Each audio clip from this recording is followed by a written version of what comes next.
La première étape de la méthode CFOP est de faire une croix à un visage qu'on veut. Normalement, dans toutes mes vidéos, je vais utiliser la face blanche comme la face originale.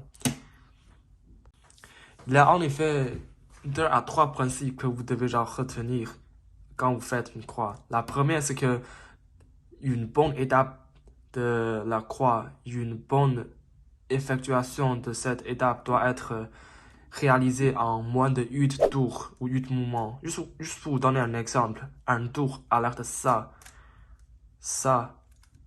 Attends, ça c'est 1, ça c'est 2. Donc 1, 2, 1, 2, 1, 2, 3, 4. Le deuxième principe est que il faut positionner votre cube. Si vous choisissez la face blanche comme la face originale, il faut positionner la face opposée en haut. Donc, après avoir fait la croix, vous pouvez immédiatement commencer le F2L au lieu de faire une rodation et commencer. Alors, c'est quoi l'ordre de couleur? Ça, c'est plutôt un truc ou un outil très utile afin de mieux faire la croix. Comme vous pouvez voir, en choisissant la face blanche comme la face originale, comme la face que vous devez le positionner en bas, et la face jaune et sa face opposée, on voit que la rouge est en face de moi. Et à côté de rouge, il y a vert et il y a bleu. À droite de rouge, il y a vert. À gauche de rouge, il y a bleu. Et opposé de rouge est orange. Donc, en mettant les pièces à la dernière couche, il faut mettre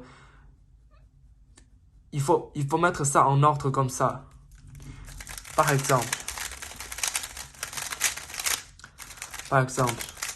en faisant une croix avec la méthode CFOP, on peut justement ignorer comme les centres ici, mais on doit bien retenir l'ordre de couleur. On sait que à gauche de orange, il y a vert. Donc, il faut positionner comme ça. Ça c'est même pas un bon exemple, mais si je le mets ici, je vois que c'est bon. Et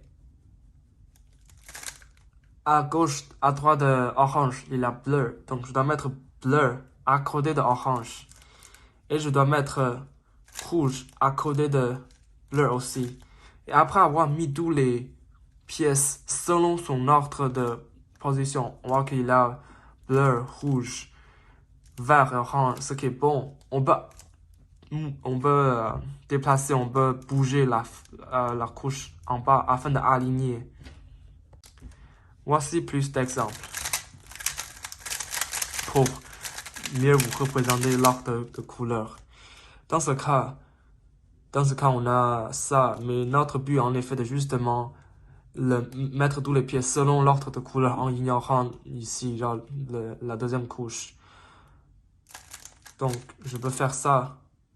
Donc ici, c'est comme aligner parfaitement. Non, ici, c'est comme positionner parfaitement selon l'ordre de couleur.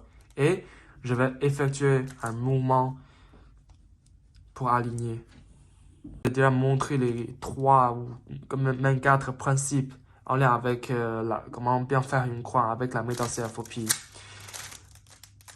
Mais il faut aussi vous indiquer que cette étape est relativement spéciale comparée à les 3 autres étapes, à cause que vous n'avez pas vraiment des formules à apprendre. C'est vraiment beaucoup de pratique si vous voulez le bien faire. Il faut une bonne pratique afin d'avoir une bonne imagination. En effet, vous devez déjà planifier tous les mouvements de votre croix avec votre temps d'inspection. Donc ça, c'est pourquoi je dis que c'est spécial. Ça prend beaucoup de pratique. Et vous devez aussi regarder des exemples afin d'améliorer votre mouvement.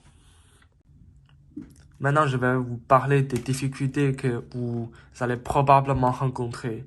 Le premier, c'est que vous allez avoir des difficultés à prédire la position de chaque pièce après effectuer certains mouvements.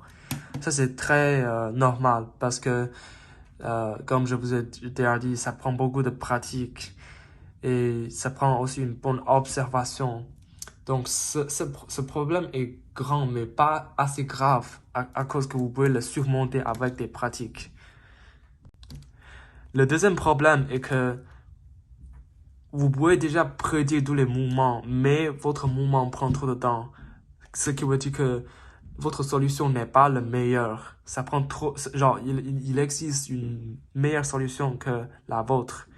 Pour ce cas, vous devez regarder des exemples de solutions.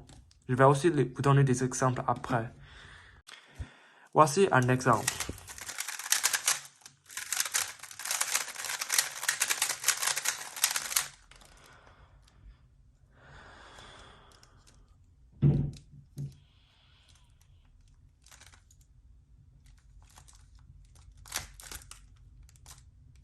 Voilà, une croix est faite.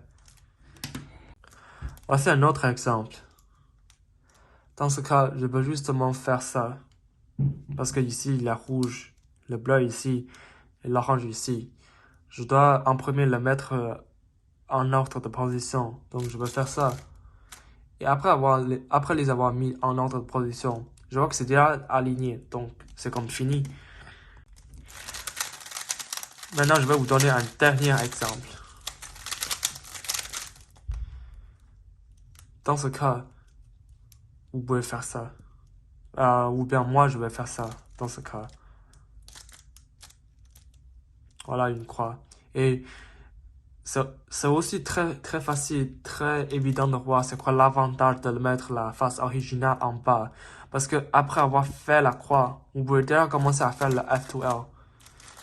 Au lieu de faire une rotation et de faire F2L. Cela va vous gagner du temps. À la fin de la vidéo, je veux vous fournir une bonne vidéo faite par un autre créateur de YouTube. C'est vraiment très pertinent parce que ça peut vous permettre d'avoir une compréhension plus approfondie.